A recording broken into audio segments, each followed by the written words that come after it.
a gente possa falar, perguntar, questionar, mas eu vou tentar expressar elas para vocês da melhor forma possível. João capítulo 20, versículo de número 19. Se você tiver a versão King James, eu agradeço, o Kelvin, para ficar igual a minha leitura aqui, para que fique melhor a interpretação. Amém? Pastor Cristiano, sua esposa, fique bem-vindo, se ficar à vontade. Vocês sabem que a casa aqui é do papai. Tá bem? Amém. Louvado seja o nome do Senhor. Exatamente esse texto. É o 19, o 20 e o 21 depois, tá bem? Vamos ler? Diz assim: Então, ao entardecer daquele dia, o primeiro da semana, domingo, os discípulos estavam reunidos às portas trancadas por medo das autoridades judaicas. Jesus apareceu, pôs-se no meio deles e disse: Shalom Aleichem, a paz seja convosco. Enquanto falava aos discípulos, mostrou-lhes as mãos e o lado. Então os discípulos ficaram muito alegres ao verem o Senhor. E Jesus lhe disse mais uma vez: a paz seja convosco. Assim como o Pai me enviou, eu também vos envio. Amém? Glória ao nome do Senhor pela sua palavra. Eu preferi essa versão. Se você colocar no versículo 20, a versão do versículo 19, porque aqui ele diz Shalom Aleichem, e ele diz assim: paz seja convosco. Esse ano eu estava conversando com o Mendes e nós temos, o ano passado eu falei o ano inteiro a respeito de salvação. Eu falei sobre os pilares da salvação, falei sobre os aspectos da salvação, salvação pela graça, somente pela graça. Eu falei sobre você ter uma consciência de você aceitar não somente Jesus como teu Salvador, mas como o Senhor da sua vida também.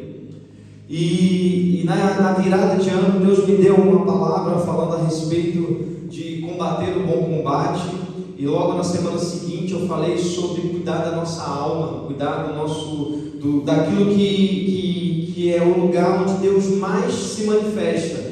Na semana passada eu falei que Deus ele se manifestava no templo, no tabernáculo, se manifestava na igreja, se manifesta na sinagoga, se manifesta em altares que são levantados para Ele, mas o lugar que Ele espera se manifestar todos os dias é na nossa vida. E Ele sempre vai comunicar no nosso espírito de acordo com como está a nossa alma. E nós, como seres humanos, nós somos muito flexíveis. Um dia nós estamos bem, outro estamos mal. E hoje eu queria falar sobre essa palavra, Shalom, sobre paz, que era o que eu compartilhei com os irmãos ontem. Essa palavra Shalom, no que Jesus está falando, primeiro vamos entender o contexto da história, Jesus ele acabou de ser ressuscitado. Então ele é a primeira aparição para os discípulos. E os discípulos estavam trancados com medo de uma retaliação por parte do povo, em saber que eles eram discípulos de Jesus. Então, aqueles discípulos, eles estavam sem paz. Eles estavam, talvez, atemorizados, sem saber qual seria o próximo passo que eles dariam depois da morte de Jesus. Porque até então tudo era muito novo, eles não tinham uma Bíblia para seguir, eles tinham apenas que discernir tudo aquilo que tinha acontecido naqueles 3 anos que andou com Jesus, para poder dar continuidade naquilo que Jesus falou para eles, que era estabelecer a igreja do Senhor. Então, eles estavam ali dentro daquela casa, um conversando com o outro, imagino eu, sem saber o que compartilhar. De repente Jesus chega para ele e diz: paz seja convosco. A palavra paz, dentro do conceito judaico, ela tem 3 significados. Normalmente quando a gente sauda alguém, dá uma saudação para alguém, a gente fala assim: Shalom, a paz seja com você, paz e prosperidade. Tudo englobado dentro dessa palavra shalom. Mas o que eu quero aplicar para a minha vida e para a sua vida é o conceito de paz em 3 pontos.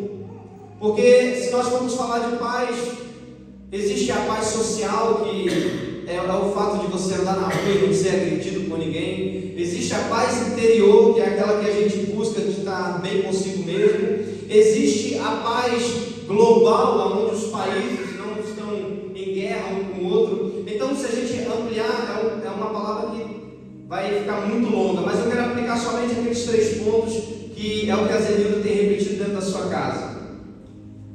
Nada quebrado, não é, Zenilda? Nada fora do lugar e nada faltando. Por que eu quero trabalhar esses 3 pontos com a igreja?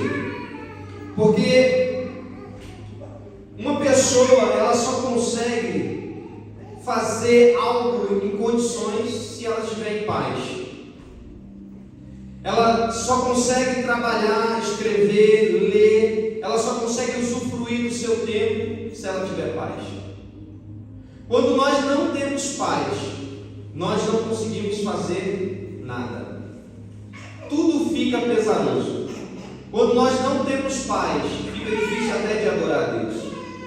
Nós entramos na igreja, mas nós não entramos no culto, porque a nossa cabeça fica no nosso problema, a nossa cabeça fica nas coisas que estão lá fora, e aquela paz, ela rouba o nosso senso de propósito daquilo que nós precisamos fazer. Por isso, eu quero compartilhar algo com você. E ontem, quando eu estava falando com o Mendes, o que eu estava tratando não era, por exemplo, quando nós falamos de nada quebrado, eu não estou falando de coisas, eu estou falando da minha vida e da sua vida.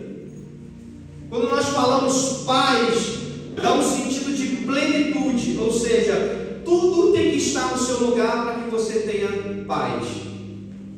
E a paz que o mundo nos apresenta é uma paz que nós chamamos de momentânea. Por quê? Porque ela é sustentada por coisas. Ou seja, se nós temos dinheiro na conta, se nós temos saúde, se nós temos um ambiente familiar harmonioso, nós temos paz. Mas a paz de Jesus, ela é diferente, porque ela excede o nosso entendimento. Ou seja, ela está fora daquilo que nós achamos que é. Ela é além daquilo que nós imaginamos. É a mesma coisa de nós estarmos com um filho no hospital, é a mesma coisa de nós termos uma conta para pagar, é a mesma coisa de nós sabermos que existem alguns compromissos que nós temos que cumprir, mas nós estamos em paz, porque a nossa paz não está sustentada em coisas. Para isso acontecer, querido, você precisa compreender essas 3 palavras que eu vou falar para você: nada quebrado, nada faltando e nada fora do lugar. Se nós estivéssemos falando de coisas, realmente quando nós quebramos o carro, por exemplo, Rosa, aquilo rouba a nossa paz, porque é o nosso veículo, nós temos uma dependência daquilo ali, nós vamos ter que pagar o mecânico, então, de certa forma, a nossa paz é roubada quando aquele carro é quebrado. Quando está nos faltando algo, aquilo nos deixa quieto e aquilo também rouba a nossa paz. E quando as coisas parecem que estão fora do lugar, nada se encaixa, aquilo também rouba a nossa paz. Então, quando nós falamos de paz, de plenitude de paz, nós não estamos falando de coisas, porque essa é a paz do mundo. Mas quando nós falamos de nada quebrado, é quando nós olhamos para a nossa vida emocional, é quando nós olhamos para a nossa vida espiritual e nós entendemos que não existe nada rachado, não existe nada fora do lugar, não existe uma falta, uma necessidade, porque você está vivendo um senso de plenitude em Deus. O maior exemplo disso, Salmo 23, o Senhor é meu pastor e nada me faltará. Deitar-me faz em pastos verdejantes, me guia pelas águas tranquilas. Refrigera minha alma, ainda que eu ande pelo vale da sombra da morte, não terei medo. Você pega essas declarações e você começa a pensar: camarada, como que uma pessoa consegue ter esse nível de paz? Como que essa pessoa consegue pasto verde e não está se alimentando? Como que alguém que tem um pensamento que ainda que ele passe pelo vale da sombra da morte, ou seja, que ele quase morra, ele tem a convicção que ele está seguro? É porque ele encontrou um lugar de deleite em Deus. Ele sabe que está caminhando com a pessoa certa, no tempo certo, no lugar certo. Então, o que eu quero trazer para a minha vida e para a sua vida hoje é para que você aplique isso na sua vida, para que você olhe para a sua vida e faça reflexões. Será que existe algo na minha vida que está quebrado, que eu preciso reconstruir, que eu preciso estabilizar, que eu preciso colocar no lugar, para que eu possa ter essa paz? Porque essa paz, querido, ela é um sentimento. Essa paz, ela é algo que Deus coloca dentro de você, e o inimigo não pode roubá-la quando você a tem. Às vezes nós nos deixamos levar pela necessidade, nós nos deixamos nos levar pelas frustrações, nós nos deixamos nos levar, às vezes, por caminhar, fazendo coisas que nós não gostamos de fazer, mas que a necessidade nos obriga. Por exemplo, ontem eu estava falando com o Mendes. Se nós olharmos para ele tem um dom de serviço. Eu costumo chamar de unção de serviço. Onde ele chega, ele mete a mão e quer trabalhar, e quer trabalhar, e quer trabalhar. E onde eu perguntei para ele qual era o ministério que Deus tinha dado para ele. Porque serviço não é ministério, é um dom. É uma capacidade. Mas o chamado que Deus tem para a nossa vida é específico. Então nós podemos estar servindo a Deus, e isso é maravilhoso, trabalhar na obra do Senhor, viver, se dedicar, cuidar de coisas, cuidar de pessoas, mas existe um chamado específico que Deus tem para a sua vida, e esse chamado é o seu lugar de paz. É um lugar onde você não vai se frustrar. É um lugar onde você não vai precisar de aplausos para continuar. É um lugar onde você não vai precisar ser visto, porque só o fato de você estar exercendo aquilo que você foi chamado por Deus para fazer vai satisfazer a tua alma. Esses dias veio um rapaz aqui, um pastor, tem 28 anos, por isso que eu chamei de rapaz. Ele prega desde os 7 anos de idade. Ele me mostrou algumas pregações dele pregando e eu falei, uau, é meu sonho pregar assim. Eu queria pegar uma mensagem, falar os pontos bonitinhos, explicar ponto por ponto, mas eu não consigo. Eu leio o primeiro ponto e já esqueço que eu escrevi. E eu estava vendo, cara, tu é um pregador. E ele se decepcionou com a igreja e ficou 6 anos fora da presença do Senhor. E agora, quando ele voltou, faz 2 anos que ele retornou para a presença do Senhor, voltou a congregar, estava em uma igreja, estava tendo a oportunidade de pregar novamente. O pastor devolveu o cargo de pastor para ele, só que ele não estava cuidando de pessoas. E eu falei para ele, cara, tu está na função errada. Você está sendo pastor para ser aplaudido pelos outros, para receber tapinha nas costas, para ter credibilidade na hora de falar. Mas o seu chamado não é para ser pastor. O seu chamado é para ser pregador, é para ser um evangelista, aquele que lança a semente e depois encaminha para um pastor cuidar. Então você nunca vai estar satisfeito naquilo que você está fazendo, porque você está fora do lugar que Deus tem para a sua vida.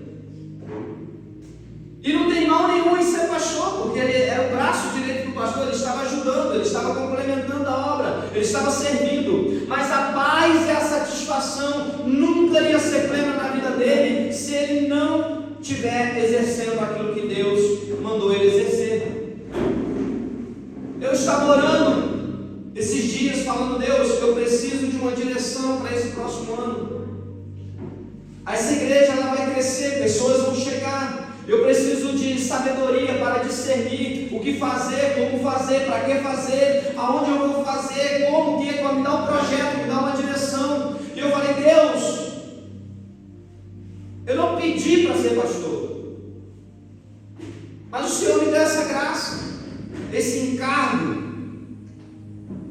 me deu uma palavra. Ele me levou lá em 2 Reis 6, se eu não me engano, que fala que quando Salomão estava construindo o templo, todas as pedras do templo, elas eram cortadas, lapidadas fora do templo, e depois era trazida para o templo, para que as pessoas que estavam edificando colocassem cada uma no seu lugar. E eu entendi o que Deus estava falando comigo. Se nós olharmos aqui, nós temos novo convertido, a Rosa, que já não é mais nova, né? Já tem um ano morrendo. Nós temos o Cândido, a Alice, nós temos a Dona Minda. O Alexandre, não sei o histórico de igreja deles, se eles são velhos, se são novos de igreja, mas eu vou achar que é velho pela cara deles. Amém? Mas nós temos pessoas aqui maduras na fé. Nós temos pessoas que foram lapidadas pela história, pelo tempo, pelas experiências que viveram em outros lugares. E eu preciso ter discernimento para colocar você no lugar certo, fazendo a coisa certa, para que você possa prosperar naquilo que você está fazendo. O Espírito Santo ministrou isso no meu coração. E eu falei: Deus, eu preciso de palavras que direcionem a igreja. E é por isso que eu estou falando de paz hoje para você. Eu estou falando para que você olhe para dentro de você e pergunte para você mesmo: eu estou fazendo aquilo que eu devia estar fazendo? Porque você pode estar fazendo muitas coisas, mas pode não estar fazendo aquilo que Deus quer que você faça. E se você não está fazendo aquilo que Deus quer que você faça, uma hora você se frustra, uma hora você para, uma hora você se decepciona. Deus, ele tem um chamado específico para cada um. Se você sente necessidade, quando nós pegamos o conceito de nada quebrado, nada faltando e nada fora do lugar, nós aplicamos em qualquer área da nossa vida. Nós podemos aplicar dentro da nossa vida emocional. Tem alguma coisa quebrada nas nossas emoções? Está faltando alguma coisa? O que está fora do lugar? Para que eu possa colocar no lugar certo, para que eu possa sentir essa paz. Se você pegar e levar dentro do seu casamento, você vai perguntar para a sua esposa e para o seu marido: o que está quebrando? Será que a nossa confiança está quebrada? O que está faltando no nosso relacionamento? É mais flores? É saída mais? É mais tempo de qualidade? É mais amor? É mais conversa? O que está fora do lugar? O que você gostaria de ter que nós não temos? Para que nós possamos construir junto. Se você pega esse conceito, querido, você vai ter um senso de plenitude tão grande naquilo que você está fazendo, que você vai começar, você vai continuar e você vai concluir. Nós começamos o ano falando a respeito de escolher os combates que nós vamos lutar, as lutas que nós vamos enfrentar esse próximo ano. Sabe, eu já coloquei 2 desafios na minha vida. Primeira coisa, eu vou terminar o meu livro. Eu já estou procrastinando, já era para ter terminado, e eu não terminei o segundo livro. Esse ano eu vou comprar um carro bom, eu estou farto de passar raiva. E eu vou buscar a Deus com mais intensidade, que é o meu principal. Agora, quando nós falamos isso, é muito bonito. Quando nós viramos o ano e nós declaramos que vamos entrar em 2025 no 12. Se você perguntar para você mesmo o que você já fez para poder realizar aquilo que você falou em 2025. Por exemplo, eu já comecei meu jejum de carne, já não como carne desde o dia 1º. Então, estou comendo peixe agora, maravilha. Eu já li 2 livros esse ano. Hoje à noite eu começo meu jejum de 40 dias. Inclusive, se você quiser participar comigo, é 40 dias, só água e uma sopinha à noite, bem ralinha, para você não morrer de fome. Eu convido você. Esse ano eu vou cortar o cabelo, vou ficar bonitinho, porque ano passado eu passei por um bagunçado, barbudo, careca, feio. Por quê? Eu preciso fazer algo diferente para Deus. Você não vai conseguir fazer coisas novas se você não mudar aquilo que você está fazendo. Eu falei para o mês, eu acho que eu estou meio coach, que eu fico vendo essas palestras assim, mas nós temos que trazer, nós temos que olhar tudo e absorver aquilo que é bom para a nossa vida. Se nós não tivermos um senso que nós devemos começar hoje, nós não vamos começar amanhã. E se nós não começarmos amanhã, nós não vamos começar depois de amanhã. E vai se passar mais de um ano e a nossa vida não mudou nada. Nós vamos chegar no próximo final do ano. Eu já declarei, nós vamos fazer a maior queima de fogos de Marcos Canaveses. Eu não sei como, mas eu já sei que eu vou juntar 50 euros pelo menos no final do mês para poder comprar fogos no final do ano. Mas isso é uma verdade, queridos. Se nós não fizermos nada, quando chegar no final do ano, nós vamos estar frustrados novamente.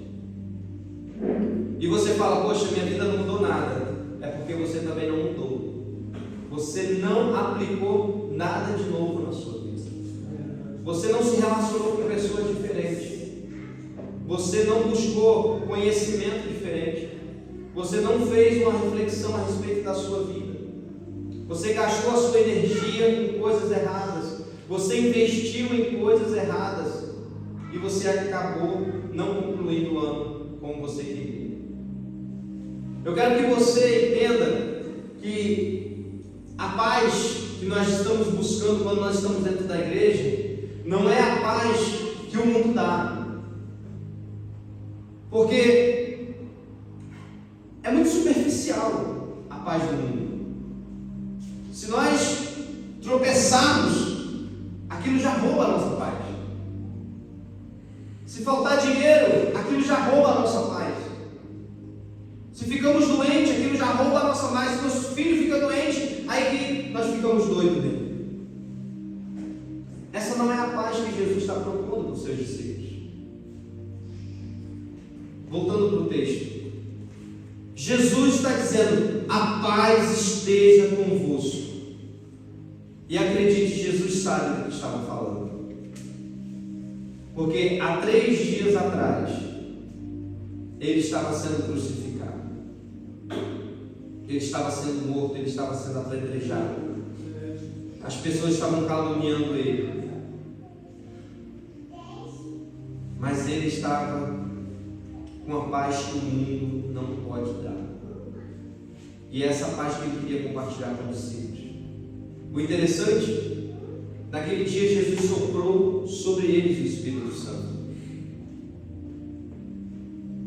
Depois que soprou sobre eles o Espírito Santo, Jesus mandou eles perseverarem no cenáculo até ser revestido pelo Espírito Santo. Ou seja, primeiro ele recebeu, depois eles foram selados com o Espírito Santo. Depois que eles foram selados com o Espírito Santo, vai dizer, se eu não me engano, foi Pedro e João, eles estavam pregando no pátio do templo. O sacerdote pega ele, dá umas açoitadas nele, uma surra, literalmente. E a Bíblia diz que eles saem rindo, alegres, por terem sido achados dignos de apanhar por amor de Jesus. Vocês acham que eles tinham paz ou não?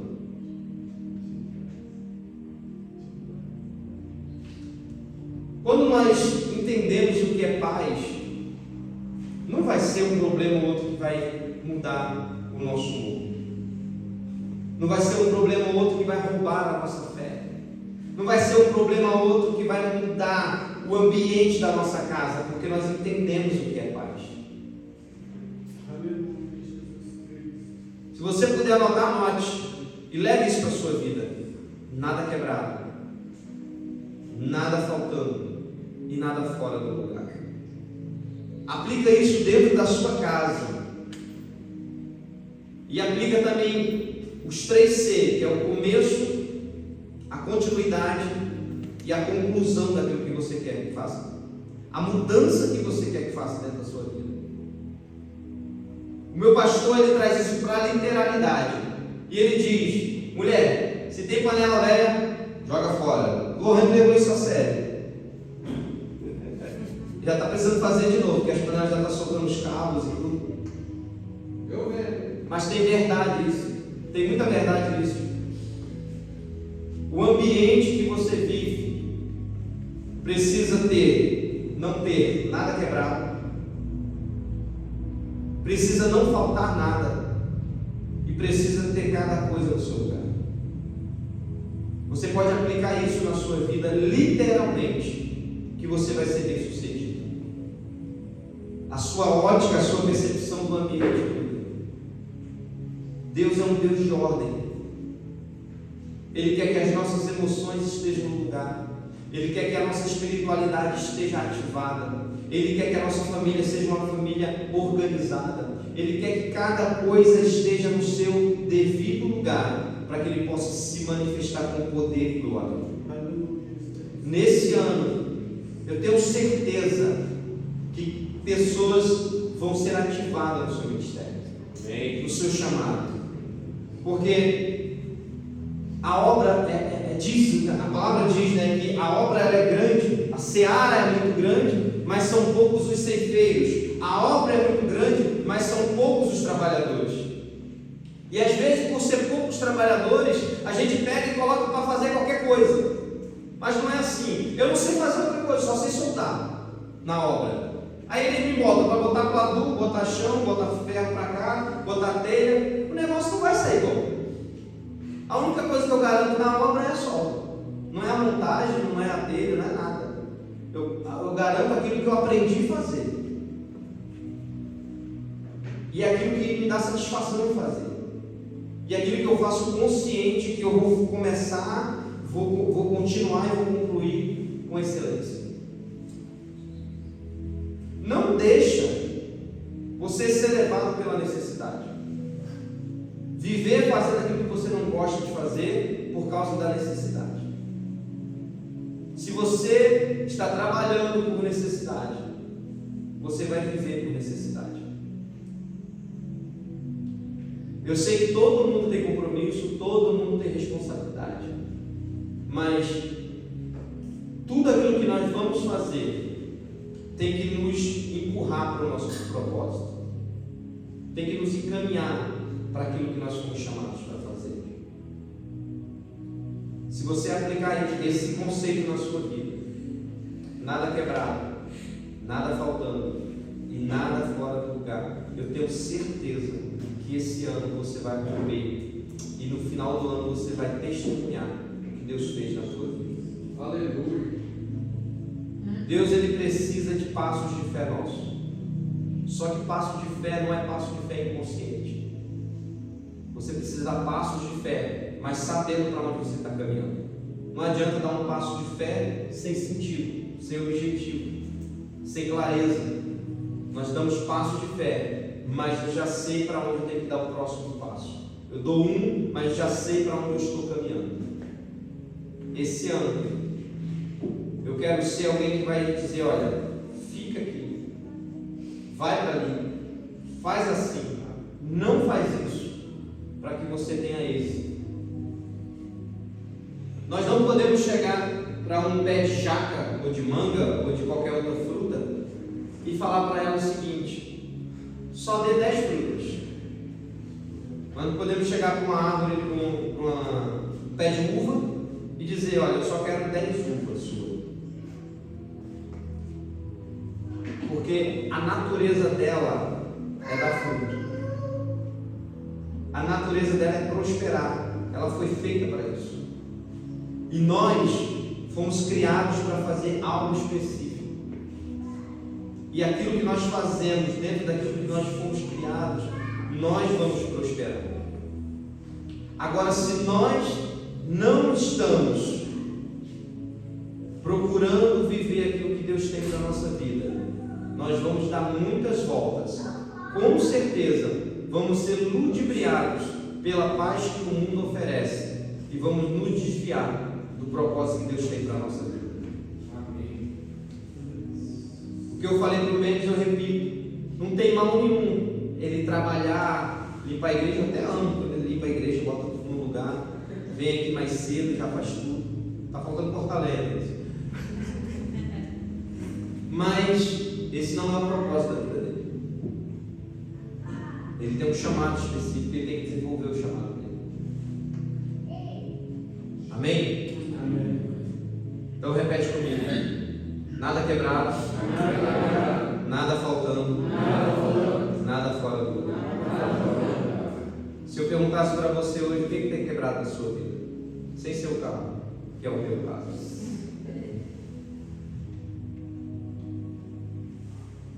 Ontem eu estava falando com o Mendes e ele falou: é dinheiro. Eu falei: dinheiro não está faltando. Pode não estar sobrando, faltando não está. Mas se a sua paz depender de dinheiro, um dia você vai estar em paz e você vai estar em guerra. Sua paz não pode depender de coisas. Sua paz tem que depender unicamente de você entender aquilo que Deus pediu para você fazer e você não está fazendo. Porque se você está vivendo fora do propósito de Deus, você nunca vai ter uma plenitude de paz. Olha aí, ó. Nunca. Nunca. Eu tive essa experiência de estar fugindo de Deus e achar que tudo estava bem, mas eu não estava em paz com Deus. Você já viu um crente que não vai para a igreja? Eu já tive essa experiência. Eu falei: Lohane, vai para a igreja, porque hoje eu vou falar com Deus. De eu me trancar dentro do meu quarto e falar: Deus, tem alguma coisa errada, porque não está faltando nada na minha casa. Eu estou trabalhando, estou com saúde, estamos bem, mas eu não estou bem. Sabe o que é?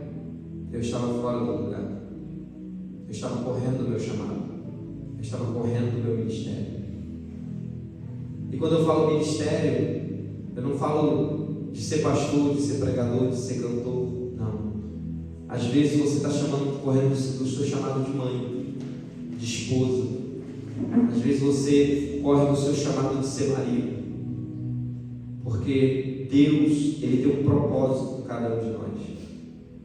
Às vezes a nossa empresa tem um propósito.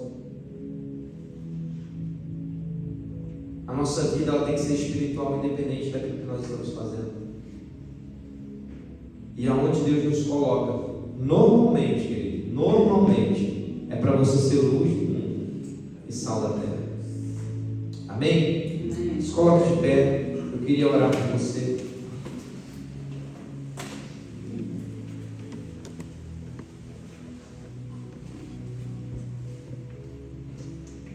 Eu pulei meus pontos aqui. Falei nada do que eu queria, mas está tudo certo. O que você queria começar esse ano e você ainda não começou? Você já está atrasado. Nós temos uma ideia de que para começar alguma coisa nós precisamos de dinheiro. Na verdade, nós não precisamos de dinheiro para começar nada. Nós precisamos de um projeto. Nós precisamos escrever: eu quero assim, eu quero assado, porque tudo começa quando você começa a abrir a nossa boca e declarar aquilo que nós queremos. Tudo começa quando nós liberamos uma palavra. Nós aprendemos na vigília, cada frase, uma oração, cada oração, uma profecia. Certo?